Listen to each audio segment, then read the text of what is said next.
No camera tricks were used in this commercial. Just BioLink VCO 5-minute hot oil for intense moisture, now also in shampoo. Mula sa Splash. Ang programang ito ay rated SPG. Striktong patnubay at gabay ng magulang ang kailangan. Maaaring may masiselang tema, lengguwahe, karahasan, sexual, horror o droga na hindi angkop sa mga bata. So good evening, ladies and gentlemen. We are here in our talk show entitled My Life and My Opinion. And all you need to do in this talk show is to answer all my questions. And mabilisan lang po ito, wala nang paligoy-ligoy. But before we start our talk show, let me ask my guests if are you ready to answer my questions? Yes. Yes. So before we proceed, let me introduce myself. I am Maria Angelica Bugnalbal, your host for tonight. And I am with Jonalyn P. Bernardo, Judy Andy Catalon, Janelino Lisi Castillo, Christine Joy Concepcion, and Henner Kusilet. So let's start asking some random questions with our guests. So, ang ating usapin ngayon ay may pagka-sensitibo, but I know naman that all of us here are open-minded, so I know that you don't mind if I will going to ask you with some sort of questions regarding unprotected sex. So, let's start. Let's begin with the question, what do you think is the consequences of having unprotected sex? Can you give me some sort of answer, Miss Jonalyn? Having a unprotected sex, I think the consequence of sex without protection is risky, like unintended pregnancy or getting sexually transmitted infection, including HIV or AIDS. So, yes, tama yung sinagot ni Miss Jonalyn, no? So, nowadays, having an unprotected sex will cause to getting an STI or which includes HIV or AIDS, no? So, the other one is unintended pregnancy. So, matanong ko lang din, no? So, how will these consequences affect your life now and in the future? Can you give me some sort of answer, Miss Judy Ann Catalon?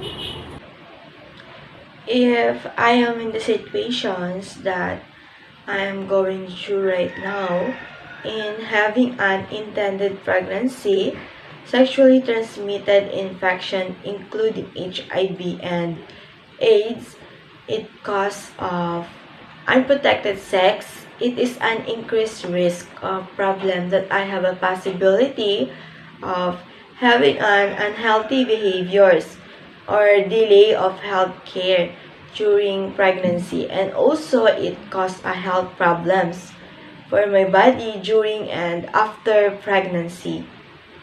So, if that's so, marami sa atin siguro prepared na kapag ka naman nangyari yon. Pero, mas marami siguro yung mga hindi pa prepared. Like, those teenager na sumasailalim sa ganitong level ng usapin. So, matanong ko lang, mabilis ang sagot na lang din, no? Are you prepared to deal with these consequences and impact? Sa nabanggit na consequences, are you prepared with that, Miss Christine Joy? My answer will be no. Why?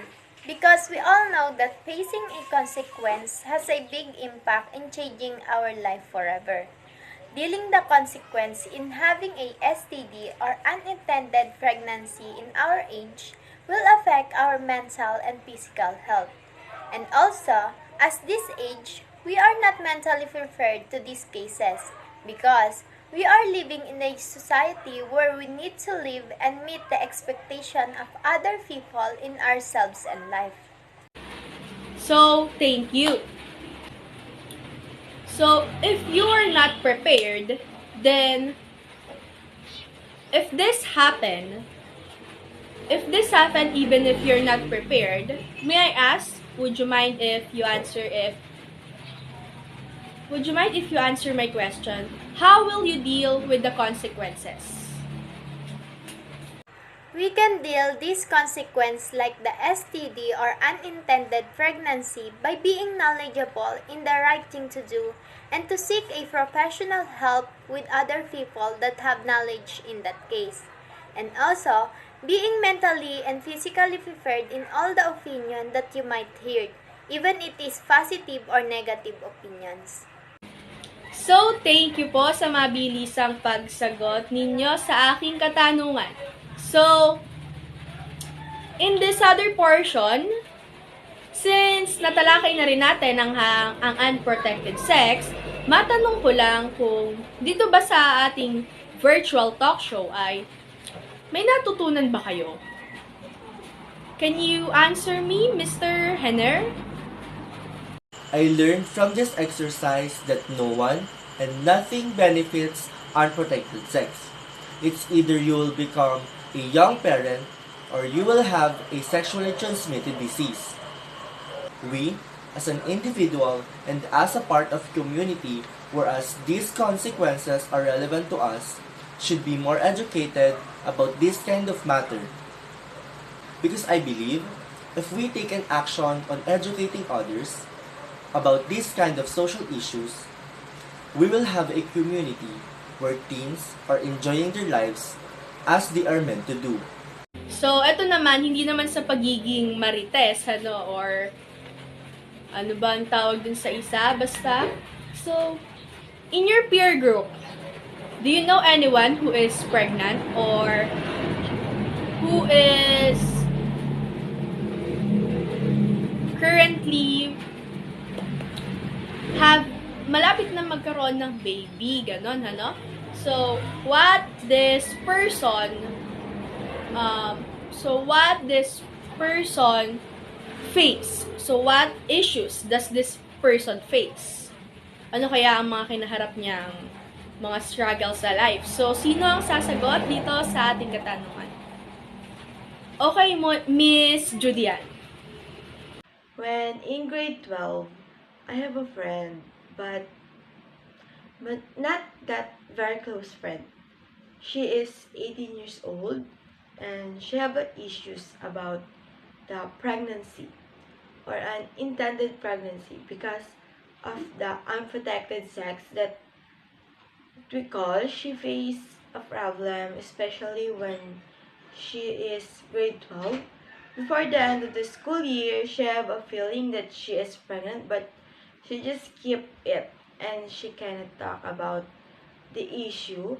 So when the pandemic starts, she protests to her family, but then in 6 months of carrying a baby in her womb, she have a lot of suffer.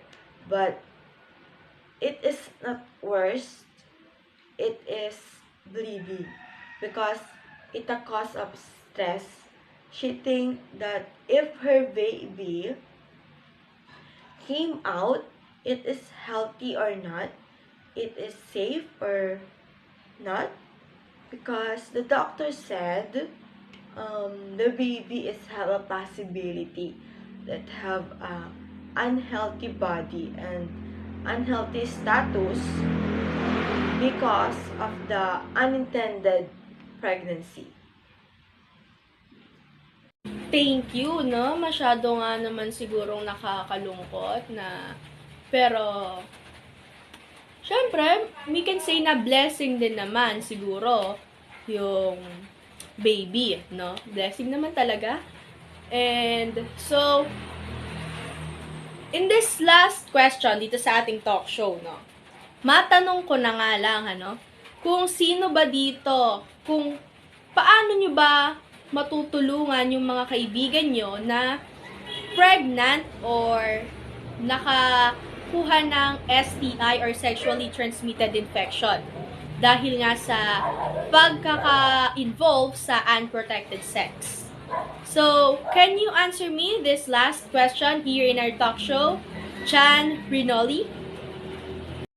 Thank you for that question. So, how can you help a friend who is pregnant? Let's assume that friend of mine is not prepared to have a baby. So, my approach is to talk to her in a way that she will not feel broken. I will tell her that you are strong enough to face this. I can tell because I know you well. You're my friend.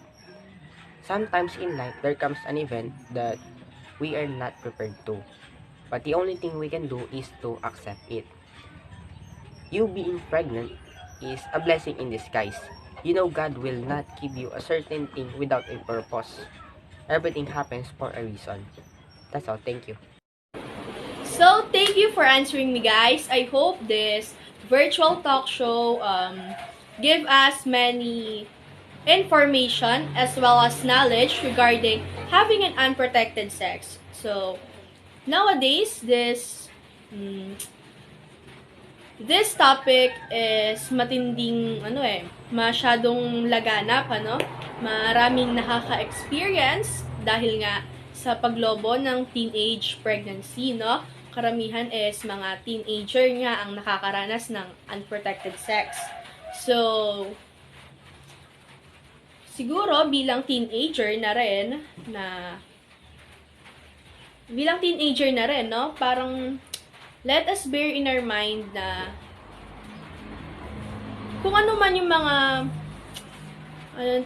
kung ano man yung mga curiosity natin sa buhay, with regards of this topic, siguro i-disregard muna natin, but kung hindi talaga maiwasan, mag-research na lang, wag na nating i-conduct muna, Kasi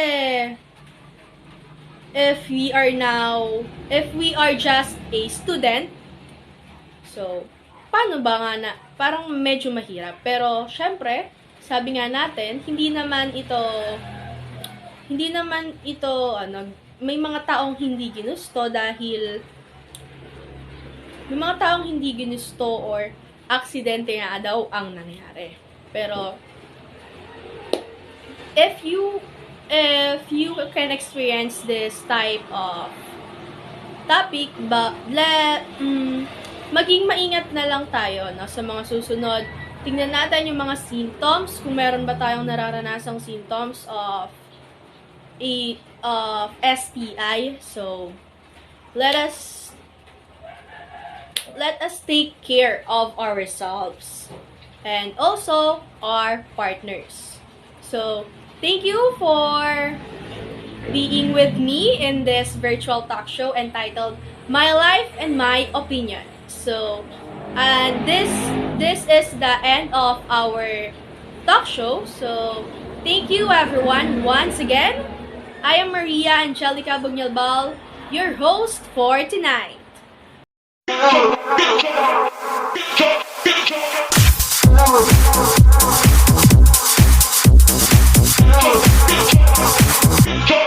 House music.